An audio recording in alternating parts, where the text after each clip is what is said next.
Aloha and welcome to Live at the Legislature. I'm Jill Kuramoto. Every week we sit down with Hawaii senators to talk about the events and the issues that are happening within the Senate during this legislative session. And this morning we are joined by Senator Mike Gabbard.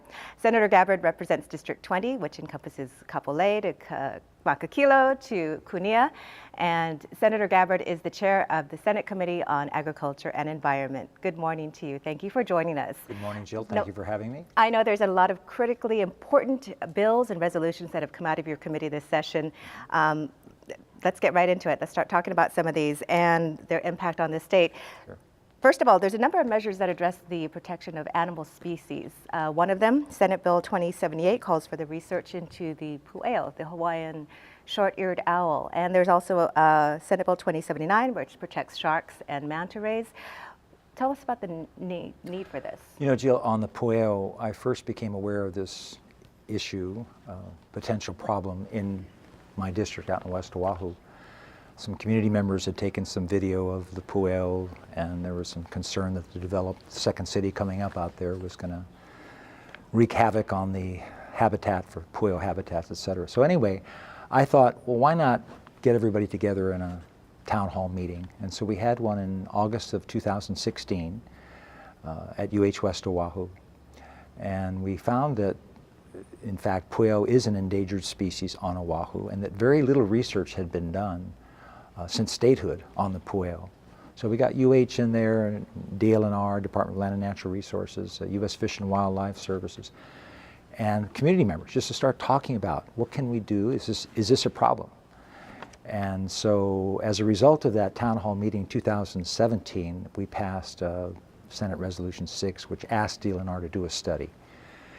And so the interim report from that study came out in October of last year. The final one is coming out in a couple months in June, and that'll be like the baseline for what to do from here. So this particular SB 2078, it asked for about $300,000 in appropriations to help DLNR in collaboration with CTAR to do a 2-year study of the foraging and breeding, all things that have to do with pueo, so we can say, okay, here's the plan of action.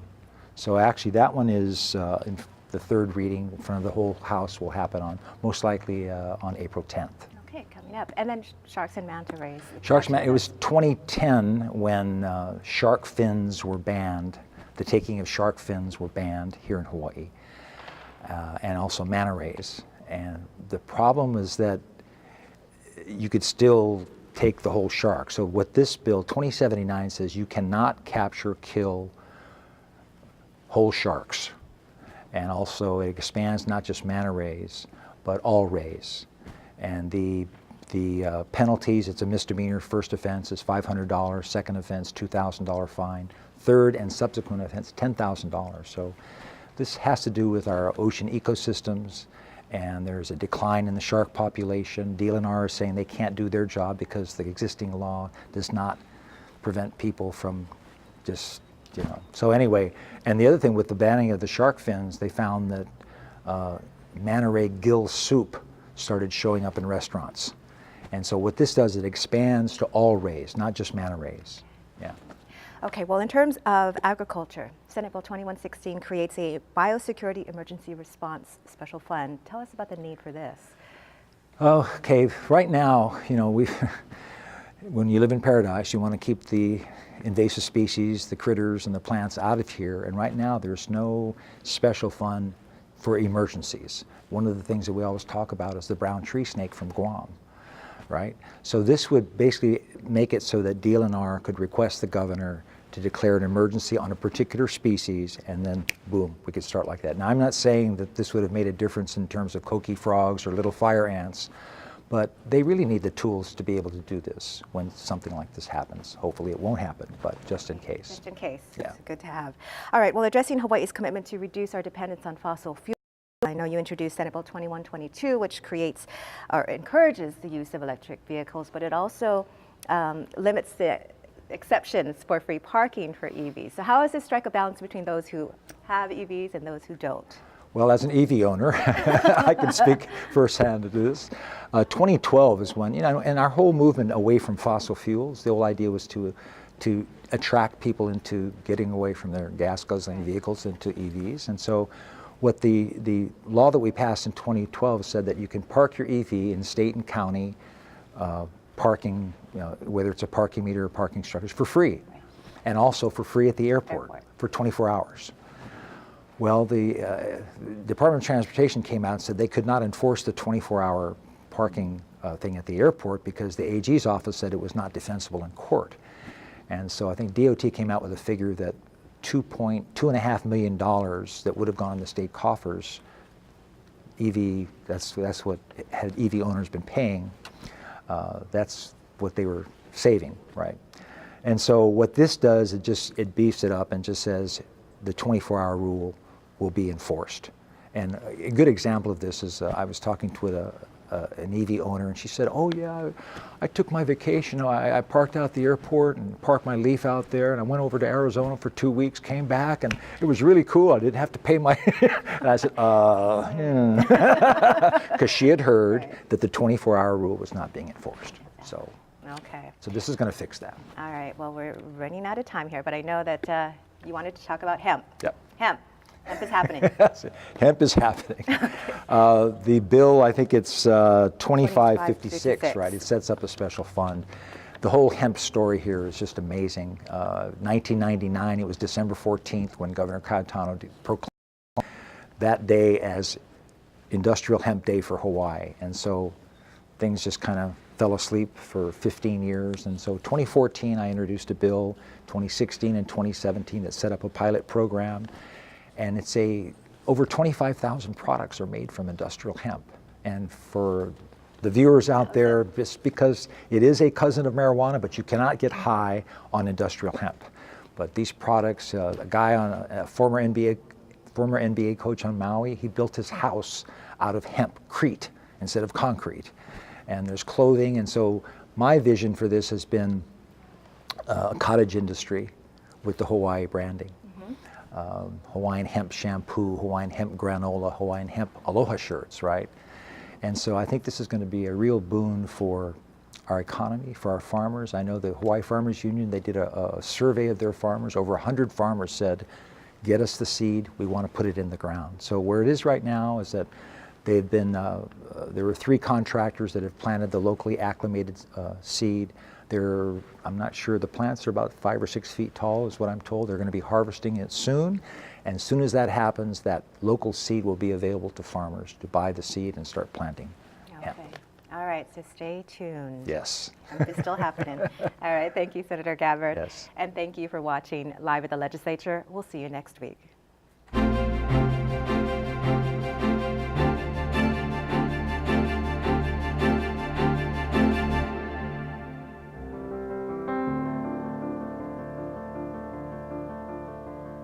Live at the Legislature is a live half-hour weekly news program that focuses on the issues, legislation, and topics of importance emerging from this year's legislative session.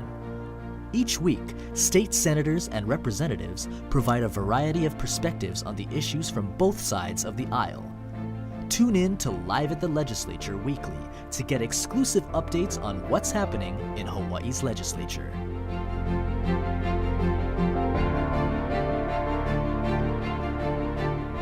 Do you know your legislators? Visit capital.hawaii.gov and enter your street name to find detailed information about your representatives and senators. From your district number to the committees and current bills your legislators have introduced, this is an easy way to stay up to date with what is happening in your community. If you're looking for detailed information concerning Hawaii State Senate and House hearings, please visit olelo.org/gov-archives. Videos are arranged by date, with the most recent at the top of the list. Are you looking for an easy way to get involved in the legislative process? Stop by the Public Access Room located in Room 401 at the Hawaii State Capitol. The Public Access Room provides citizens of Hawaii's facilities, services, and equipment to enhance their ability to participate in the legislative process. The public is welcome to track and affect legislation pending before the Hawaii State Legislature.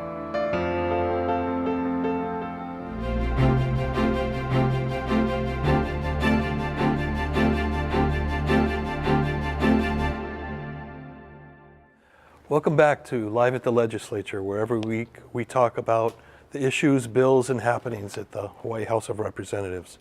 With us this week, we have Representative Roy Takumi, who is the chairman of the Consumer Protection and Commerce Committee and represents Pearl City and Waipio. Good morning. Good morning. We're about halfway through the session now, a little more than half, and a lot of important bills have already gone through. But what often gets overlooked is some of the consumer issues that are important to people in their daily lives. Let's talk about a few of those that are going through your committee. Sure. Starting with House Bill 1623 about national advertisers. Yeah, that bill, well, before I start on that, James, I think it's important for the community to know, just as you pointed out, that of the thousands of bills that are introduced in the legislature, the media tends to focus in on those big issues. Yes. Death with dignity, for example. And yet the legislative process is mainly made up of thousands of these types of bills that affect the daily lives of our people. I see. This is one bill.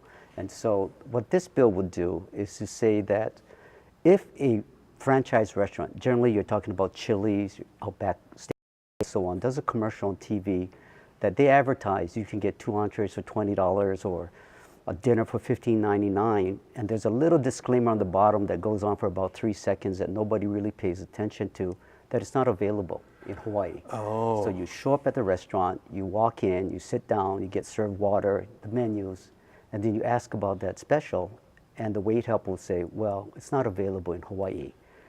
The dilemma for that consumer, that customer, is what do you do? And so I believe that if 10 customers walk in, you're gonna get a few that say, or maybe more than a few that say, you know what, we're here anyway, let's just stay.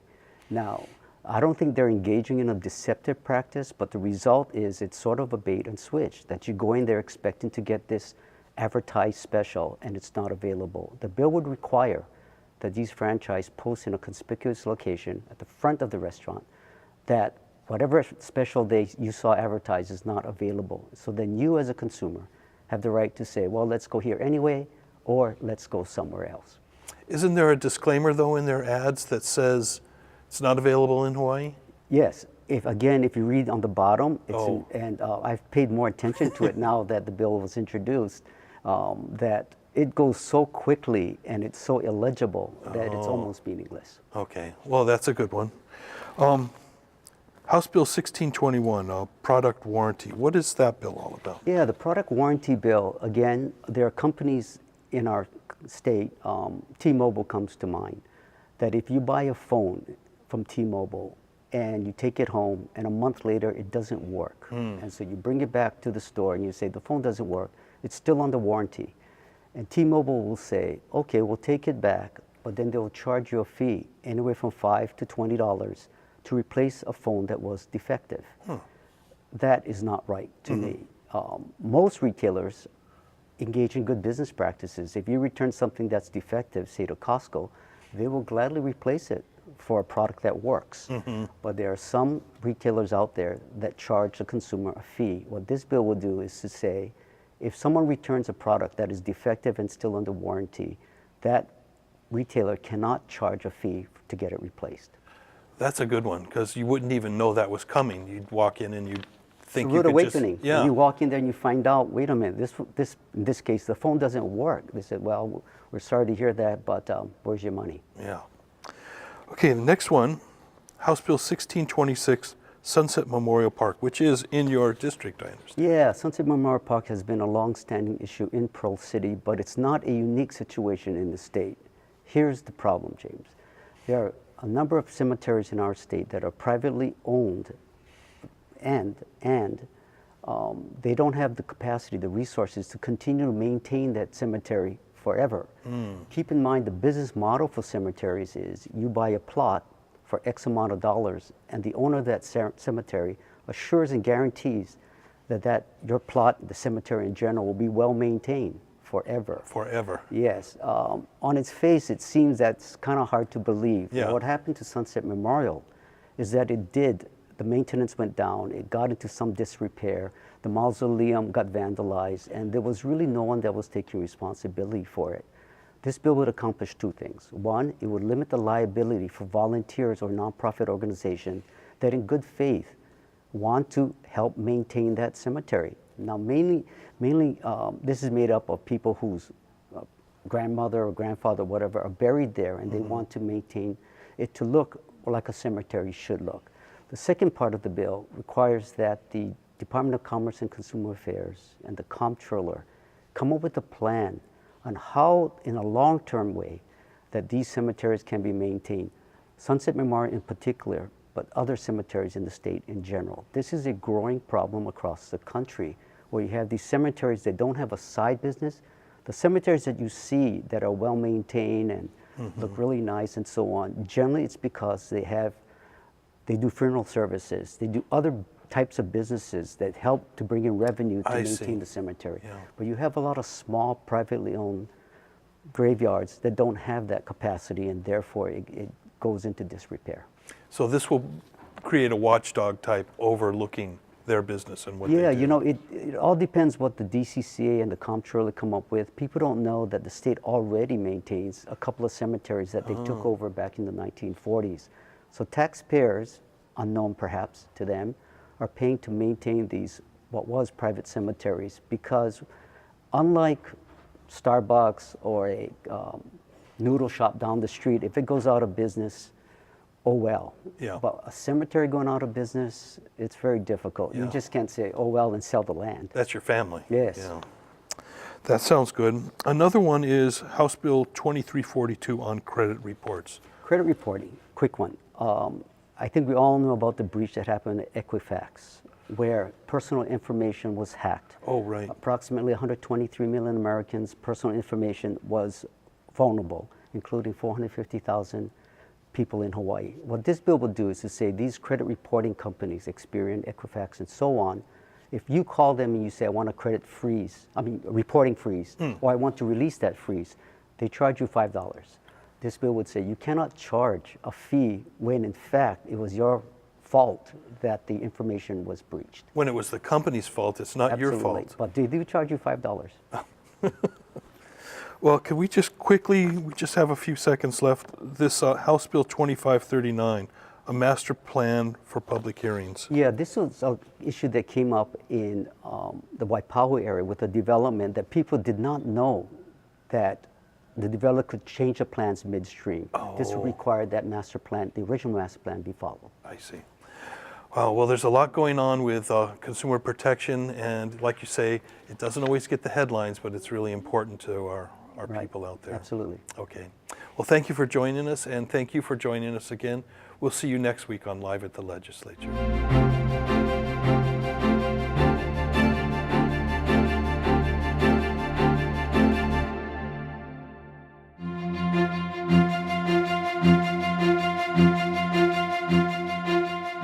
Live at the Legislature is a live half-hour weekly news program that focuses on the issues, legislation, and topics of importance emerging from this year's legislative session.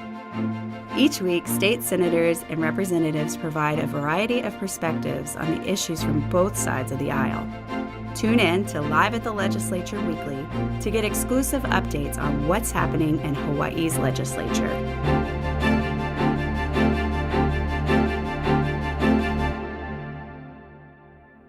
Are you looking for an easy way to get involved in the legislative process? Stop by the Public Access Room located in room 401 at the Hawaii State Capitol. The Public Access Room provides citizens of Hawaii's facilities, services, and equipment to enhance their ability to participate in the legislative process. The public is welcome to track and affect legislation pending before the Hawaii State Legislature.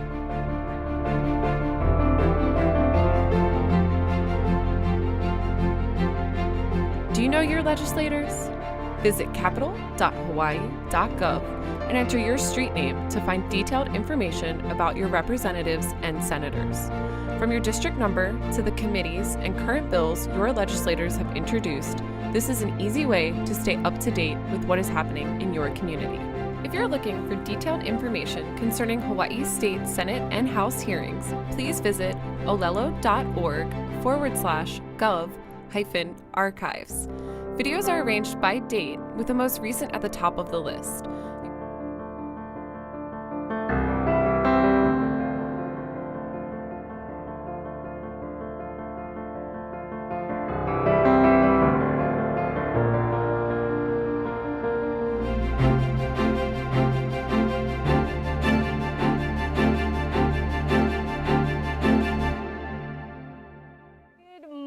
America, and thanks for joining us here live at the Ledge on this beautiful Aloha rainy Monday, but we're happy here. Smiles. I'm Crystal Akana Pang here with Representative Andrea Tupola and House Minority Leader. Good morning. You're looking fabulous. Oh, thank you. Good morning. How was your Easter? It was wonderful. Oh. I didn't find the golden egg, but it was still great. Oh, much needed 3-day though. Yes, for sure. Okay, so we're a week away from second crossover. Now, let's just explain to people who are watching, what is second crossover mean? What is that all about? So crossover means from the House to the Senate or the Senate to the House. Because I'm a State House representative, second crossover means that we've just heard all of the Senate bills and now we're about to vote to either determine whether or not they pass or whether they get put into conference committee, meaning that there's a House and a Senate version that maybe disagree, and then those go into conference and then we take our final votes. There are some bills, however, that are called clean bills, which means that there's not that last process. Clean bills are such where both the Senate or the House haven't amended it, and it's actually a version that both agree on, and those go actually straight up to the governor's office. So clean bills, seems simpler that you guys all agree? If you think about some of those bills that actually are called clean bills, I mean, they've been going through this chamber as well as the House chamber multiple times. People are probably unaware that the rate of passage of a bill in the State House legislature is under 10%. So some of these bills have been heard up to 16, maybe even 32 times before they actually had full agreeance and then pass through. Okay, so we do agree. We do agree here at the Capitol. Very few times, yeah. Yes. Okay, so some of the bills from your caucus is going to the second crossover. Do you know any of those bills that are present? Yeah, so two that we're particularly keeping our eye on. One has to do with opioids, and as many people are very well aware, we have a crisis going on. People are very concerned of the overprescription of opioids, as well as the lack of protocols in pharmacies to recollect these opioids and take in the overprescription of medication. So this bill, introduced by Representative Thielen, has to do specifically with labeling opioids to warn people that it can be addictive. The second bill that is also passed through the House and now is passing through the Senate is introduced by Representative Bob McDermott, and it's in regards to a specific road in Eva that has multiple owners, multiple agencies, and has been really underkept as well as very dangerous for kids that are walking to school. So this bill is seeking to find the funds to actually consolidate all the ownership and put in infrastructure needed so that there's a safety for children walking to school. Okay. You are in the Finance Committee. There are about 150 bills that are coming to the Finance Committee. How do you decide where the money goes? Which bill will still stay alive? Which bill will get funded? So there's two parts of the Finance Committee that people should know. One is bills that contain appropriations, but the second thing is that we also deal with the budget. So the budget has to do with a lot of line items. I've had frequent calls from people with grant in aids, which are called GIAs, and people want to know, am I going to get a GIA? There's also something called a SPRB that stands for a Special Purpose Revenue Bond. That's also an allocation of state taxpayer dollars that are given to companies that are supposed to be helping the economy or bringing in more dollars into the economy. So there's lots of different bills that we vote on, but there's different characteristics to it, from bills with dollar prices on it, to the budget, to GIAs, to SPRBs. And actually, personally, as a representative, I don't have full discretion over yes and no on all of those. It's actually a compilation of representatives as well as senators that have to come together and decide which ones are priorities. So there is some type of disappointment when there are bills that your committee would like to fund, but there's not enough money for it? I think that's always the big debate across the state of Hawaii is there really not money in this state? And the answer is no. There's lots of money coming in this state. What people want to know is why are they not a priority? You know, why is certain rural areas not prioritized? Why are the counties not prioritized? So one of the bills that's coming through, we just voted on the House side, and this had to do with giving extra transit accommodation tax money to Kauai County, Maui County, and Hawaii County. And the reason why Oahu wasn't part of that is because, as you know, last year there was a very controversial special session about the TAT being allocated statewide for an Oahu project. So this bill, SB 648, seeks to give additional funding to these counties because of the hit that they took last year, as well as the discontent with residents across the state on having to pay for an Oahu project. So the bill specifically states that I believe Kauai County would be getting $9 million, Hawaii would be getting 12, and Maui County would be getting $14 million, in addition to whatever they're getting in the TAT funding currently. That's great. Are there any bills that are still alive that you're excited about? Well, I think for me, a lot of it is appropriation bills. I mean, of course, we want to see our caucus member bills actually get passed. As you know, it's very few and far between when we have a minority bill get passed, but there are points that we have brought up that many Democrats agree with, a lot of good initiatives as well as policies that need to be changed. And so every chance that we do get to have a minority caucus bill cross over to the Senate and then come back or even get passed is a win for our caucus. Would you like to see the process? I know we're just throwing this out there. I'm throwing this out there, putting you on the spot. Would you like to see the process here at the Hawaii State Capitol a little different? You know, other states, they only meet every other year. What do you think how the process in Hawaii has been? I think two things. One is that people do actually think that we're passing way too many bills that we don't understand anything about. One of them in specific was in regards to a special purpose revenue bond that was for $25 million for a company called Spin Launch to do something in Puna on the south side of Hawaii Island, which many of us don't know, one, the area, two, who is this company, but there's multiple SPURBs, multiple GIAs, so would I like to see there be less bills and more depth into us understanding it? Absolutely, absolutely.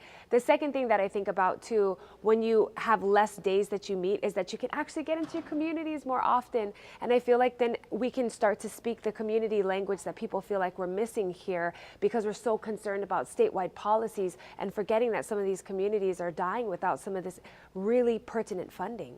Speaking of getting into the communities, you're really active in your community as well as communities nearby that you don't even represent, but you still go out of your way to help them. You have an ukulele bash coming up? Yes, so April 20th at the Lagoon 4 at Ko'olina, and this is in regards to the arts and music programs on the west side. So as you know, there's very little funding for it, so I try to take proactive initiatives where I create festivals or create events where we can kind of fill that gap where government can't fill and nonprofits can't fill. It's a free event. The public is welcome to come from 6 to 7 to a free concert. We're inviting all the students on the west side to participate in the prior initiative, which is that they'll be learning how to build and play ukulele. And for more details, they can check out your Facebook page? Yes, they can check out our Facebook page. Please call my office if you have any questions, 586-8465. There's still a few days left in the legislature. We want to hear your voices. I still need to cast some votes, so please call us, get involved, and let us be a part of making a better Hawaii. Thank you so much with Representative Andrea Tupola, House Minority Leader. I'm Crystal O'Connor-Pang. Thank you so much for joining us here live at the Ledge. Until next time, we'll see you later. Aloha.